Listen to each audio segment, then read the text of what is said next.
நண்பர்களே, 5 ரூபாய்க்கு தூண்டில் வாங்கி கிணத்துல மீன் பிடிச்சி இன்றைக்கி பொறிக்க போகிறோம். அதுக்கு தூண்டிலில் குத்துறதுக்கு மண்புழு தேவை. அது எங்கே இருக்குன்னா, இந்த மாதிரி தண்ணி இருக்கும், இப்படி கட்டி ரொம்ப நாள் இப்படி கட்டி இருக்க இடத்துல இருக்கும். இந்த மாதிரி சைடில் எங்கேயா கிண்ணிங்கன்னா அந்த மாதிரி புழு இருக்கும். இதை தூண்டிலில் குத்தி எப்படி மீன் பிடிக்கிறதுன்னு பார்க்கலாம். வீடியோ கிளிக் பண்ணாமல் பாருங்கள். நண்பர்களே, இதான் புழு, மண்புழு பார்த்துக்கிடுங்க. இப்படி தான் இருக்கும். வேறு எதுவும் பிடிச்சி நண்பர்களே, இந்த வருஷம் எங்கள் ஊரில் மழை இல்லை, குளம் தண்ணிலாம் வற்றி போச்சு. இந்த வருஷம் அவ்வளோதான், பெரிய கோடை தான். வாங்க, கிணத்துக்கிட்ட வந்துட்டோம். மீன் பிடிக்கிறது எப்படின்னு பார்க்கலாம். வாங்க.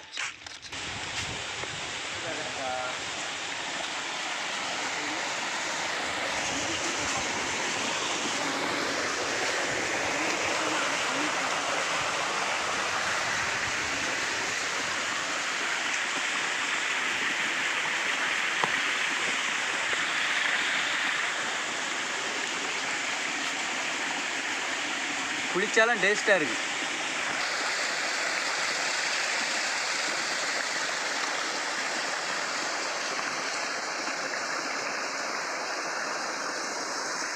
ரொம்ப டைம்.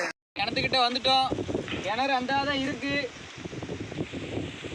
பார்த்து உங்களுக்கு தெரியுதா அந்த கிணறு? அதான் அந்த கிணத்துல தான் மீன் கிடக்கு. இப்போ பிடிக்க போகிறோம். வாங்க போகலாம்.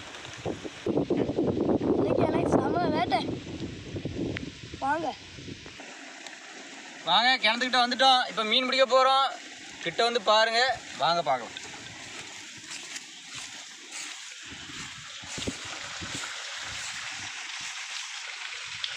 இதான் கிணறு. உங்களுக்கு எதுவும் தெரியாது வீடியோவில்.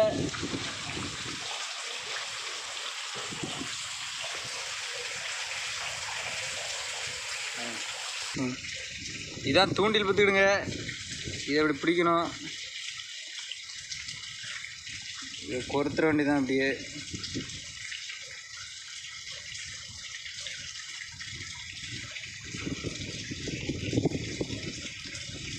அது கை, அது என்ன நெளிது.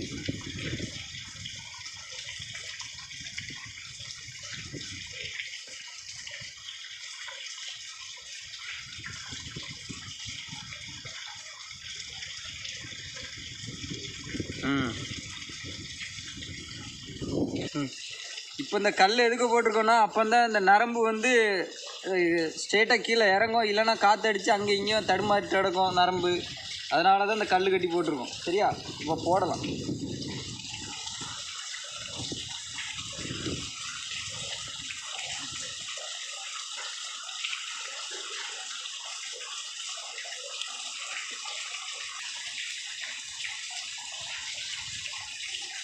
தண்ணிக்குள்ளே போட்டாச்சு. இப்போ தண்ணிக்குள்ளே போட்டாச்சு. இனிமேல் மீன் கடிக்குதா இல்லையான்னு பார்க்கணும். நண்பர்களே, மீன் மாட்டிக்கிட்டு. இதான் ஃபஸ்ட்டு மீன். இதான் ஃபஸ்ட்டு மீன்.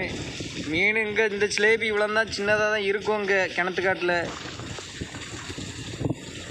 எடுத்தாச்சு.